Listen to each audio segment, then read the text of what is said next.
To set focus assist when I'm duplicating my display as alarm only in Windows 11 Home, right click on empty area on the desktop and then select personalize,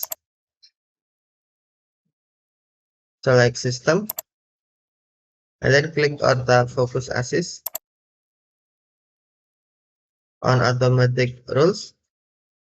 Select when I'm duplicating my display, and then you must turn on first task switch until on, if off, task switch until on to turn on.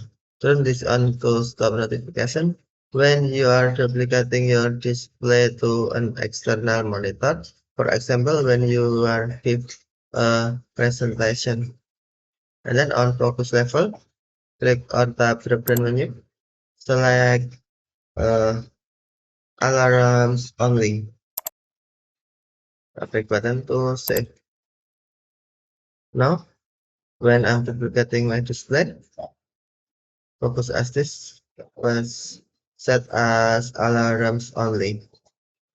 Okay, thank you for watching. Have a nice day.